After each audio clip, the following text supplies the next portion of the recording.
बेवहाय आङो जा नुहुरदों UPPL दोलोनि जेसेबां खामानि मावदों मोजाङानो मावदों आं नुबायबो प्रेक्टिकलि आं बेरायफायो खोनाबायबो आरो मेगनजों नुथारनाय आरोखि बेखौ बिसास खालायनानैसो आं थांखादों आरोखि बेथ' नंखाय फुरा नंखाय बियो आङो जा मावदों बे एकदम सैथोखा हायोबा बिथांमोना खाथाखौ बोलानानै गाबोननो रिप्लाइ होफिनदों आंनो देखायथों खयथा खाथा दं बेखौ देखायथों आरो आं नायगोन आरोखि बिसोरना माखासे हुदाबो दङ ओरै बिबान होयोबा माबा माबि ओरै खाथाखौ बिसिलायनानै सिथमना गारहरनाय हुदाबो थायो नाथाय बे अयभासआ दाबो दं नामा बिदि पलिटिक्स खालायोबा थानाय नङाबो जानो हागौ आरोखि बेनो आरो आंथ' UPPL दोलोआव भाइस प्रेसिडेन्टखौनो आं मावबोखादों मावनायालाय ओमफ्राय इउथआव आरोखि बेखौ बयबो मिथिखायो आंजों बहुद मानसियानो साखि दं माखासे गावसिनावबो सोंनो हागोन आरोखि गावसिनि BPFनि दा इउथआव कर्मचारि दं बिसोर मिथिखाजोबो आंनो लिड खालायदों माखासेखौ बेनो आरो आंना ओमफ्राय नै दाख्लै 27 थारिखनिफ्राय आं UPPLनि माखासे खामानि मावनाय बिनि एडभान्सै मावबोखानाय मानाय माखासे माबाखौ नुबोनानै आरोखि बिसोरनि नियम खान्थिखौ नुनानै खौसेथि खामानि मावनायखौ नुनानै आरोखि ओमफ्राय आं दा बुंनो मोजांसिन बेनो साबसिन जागोन होननानै आंनि चइस बायदियै आं UPPL दोलोखौ रनजित बसुमतारी सारनि माखासे मोजां खामानि मावनायखौ नुनानै ओनसोलाव डेभेलप खालामनो नागिरनाय जाथिनि खामानि मावनो नागिरनाय बेफोरखौ नुनानै आंबो जइन जाफैबाय आरोखि आच्छा मानगोनां दिनै जोंनि बावहाय नुजाफैनाय साफ्रोमबो ससियेल मिडिया नोंथांमोनखौ आं गिबियावनो बरायनानै लाग्रोबाय जितु दहाय फुंबिलिनि 9 बा 10थासो जाबायमोन खोमा बेवहाय आं मिडिया ससियेल मिडियानि गेजेरजों बिथांमोननि माखासे फोसावनाय मिडिया भाइरेल खालामनायखौ नुदों नंगौ बिथाङा नबिन खाख्लारि बिथाङा दिनै जोंनि माखासे UPPLनि प्रमद बर' सार दैदेननाय UPPLआव दिनै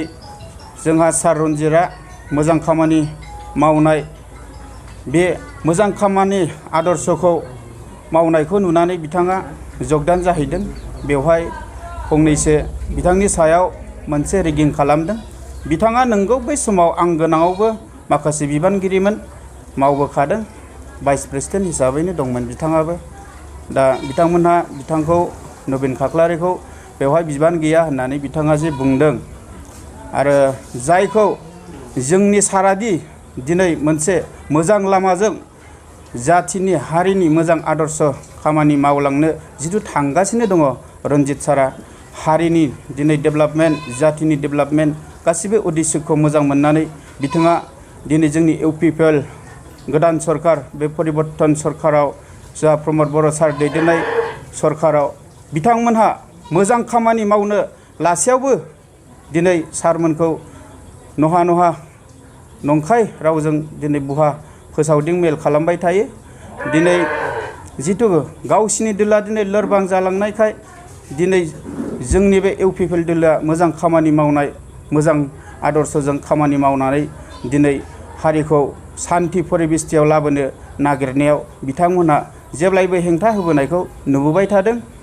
जितु जोंनि बे बर' माहारि जोंनि बर' समाजाव जितु बेफोरबायदि दिनै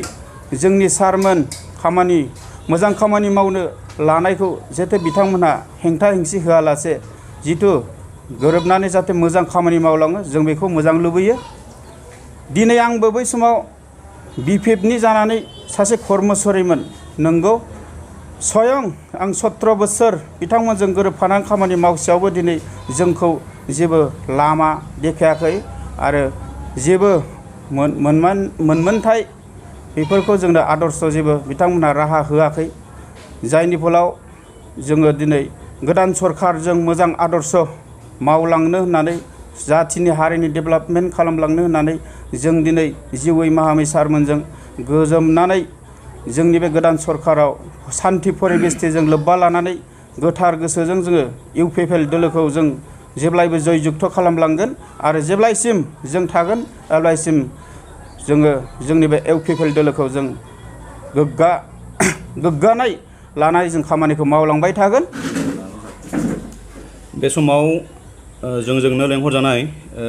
रादाब बुथुमगिरि गासैनिसिमबो बरायनाय थाबाय लोगोसे रादाब नायगिरि बिथांमोननिसिमबो खावलायहरनाय थाबाय। दिनैनि जे प्रेस मिडिया, बे प्रेस मिडियाया अर्थात दिनै 29 तारिख 8 मार्च 2022 दहायसो ससियेल मिडियायाव नवीन काकलारि बिथांनि सायाव जे माखासे एलिगेसन लाबोदों, बिथांखौ जे सासे BPFनि कर्मी नङा, बिथांमोना बेबादि मोनसे अभियोग लाबोदों। जोङो बेखौनो जोङो क्लियारिफिकेसन होनो नागिरदों जे आसाबारि प्राइमारि कमिटि UPPLआ जोंनि जेब्ला बै समाव BPF राजनितिकआ जन्म जानायनिफ्रायनो बिथां नवीन काकलारिखौ BPFनि दलाव थानानै जोङो रह' रह' खामानि मावनायखौ जों नुबोदों। बेखायनो जोङो बिसास खालामो बिथाङा सासे BPFनि मैखोम दैदेनगिरिमोन। दा जानो हागौ बिथांमोना दिनै BPFखौ नागारनानै UPPLआव थांनायखौ निस्सय बिराद गिदिर मोनसे गावसिनि दलाव खहा जाबाय होननानै बिथांमोना साननो हागौ। बेखायनो माखासे अभियोग लाबोदों। जोबनायाव आं बेखौसो क्लियारिफिकेसन होनो नागिरो जे दहायनि खौरां बिजोंजों माखासे जोंनि EM रन्जित बसुमतारीनि सायाव गाज्रि भाषा लाबोनायखौसो आङो फंनैसो खेंफोरथि होनो नागिरदों।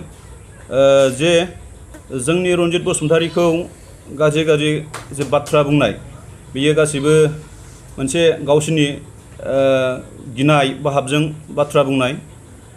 बिथांनि खामानि मावनायखौ नुनानै रायजो राजाफोरा गोबां